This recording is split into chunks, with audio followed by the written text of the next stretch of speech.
And ready. All right, everyone, welcome inside the Virtual Media Center here at the DIO Implant LA Open. I am pleased to be joined by the first Rolex first-time winner of the season, Lilia, who is back in her hometown. What is it like to be back in the area where you grew up in? It's very nostalgic. I played a lot of college golf here, and I'm able to stay at home this week, so it's been pretty nice. You just said a UCLA alum yourself. You're one of the many UCLA and USC alums out here playing PV. What's that like for you to be able to return now as an LPGA Tour champion? I mean, it wasn't on the schedule before, so I was super excited when PV got put into the schedule.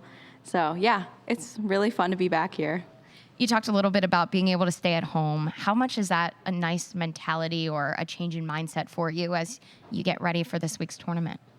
It's just peace of mind, getting to know that I get to go home back to my own bed, and then just the comfort of your own home, you know?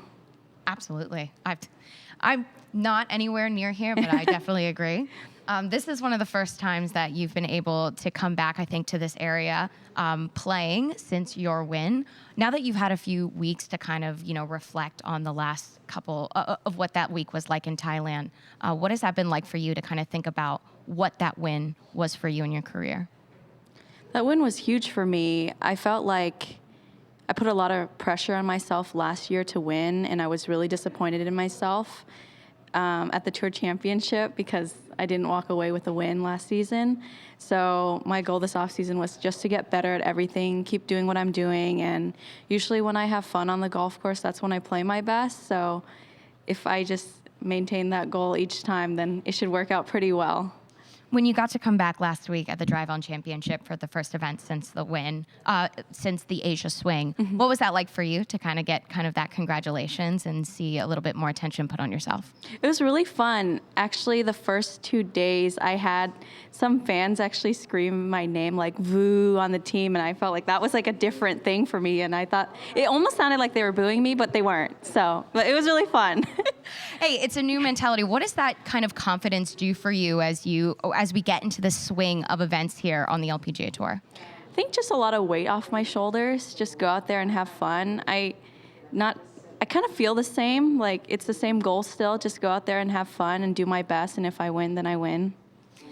That win, as well as your outstanding play from last year, has really catapulted you up the rankings, which means this is the final week to earn a spot on that international crown team. What does that mean to you to know that you are up there in the rankings and could represent the United States?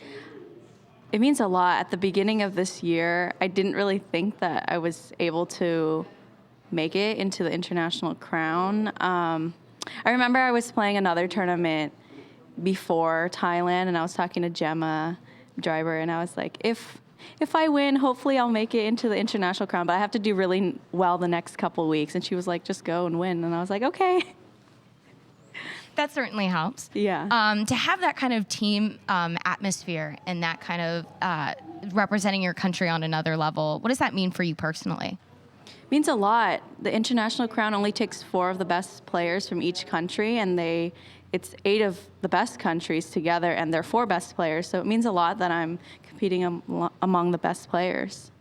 Before I open it up to some questions here, I just want to kind of talk about PV and Palos Verdes. Have you been able to get out there to do some practice rounds? I know this morning for the Pro-Am, it's a little rainy, and I know you're going out later, but what have you seen from this course, and what can you expect as some of the challenges? I think it's a different setup from what I'm used to in college golf. It's a little firmer and faster, so it's definitely going to be challenging out here. It's always challenging, plus it's super hilly, which I definitely felt that yesterday, and I only played 9, so it'll be fun this week. Definitely the stamina. We've heard that from a lot of people. Yeah. I'll open it up. Good morning. How are you? Hi. My name is Dennis Freeman. I'm the editor for News for Us Online. Can you talk about women's golf and being a wide open sport when it comes to diversity and inclusion? Yeah. I feel like on the women's side of golf, it's gaining a lot of popularity. Obviously, there's a gap between men and women's golf, but I think it's getting significantly better. And it's really nice. You see at every tournament little girls coming out to watch, and to know that we inspire them is a really good feeling.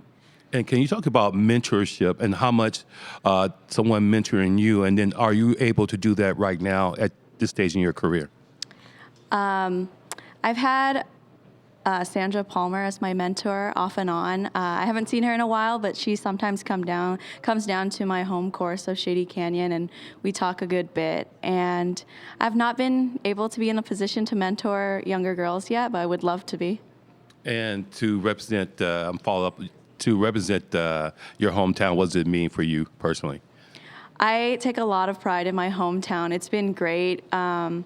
We have this local Fountain Valley golf newspaper, and my neighbors always cut me out a piece and give it to me and leave it in my mailbox. So it's been really cute to see the community really support me.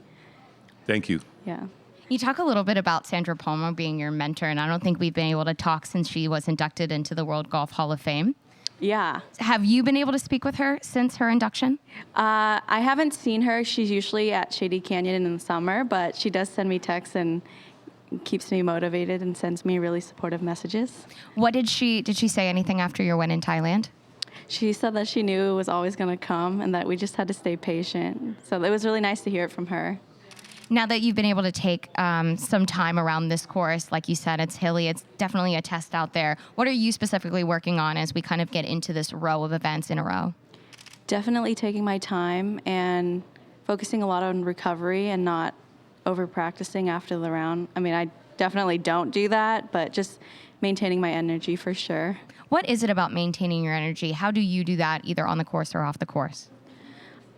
For me, I think after the round, I just think I put so much energy into my round that at the end of the day, I just want a quick dinner and I just want to kind of decompress and put on my Normatec boots and then just relax. I feel like going out to dinner kind of exhausts me sometimes if we have an early turnaround time. So just basically managing my time well. And I learned that in Thailand, actually. I was so exhausted after the second round. I remember it was like the 9th hole, and I was telling Cole, my caddy, I need to make it to the 18th hole. I don't know that I can, because it was hot, it was windy. I think I was just spreading myself thin that week. I'm like, oh, we're in Thailand, let's go do this, this, and this.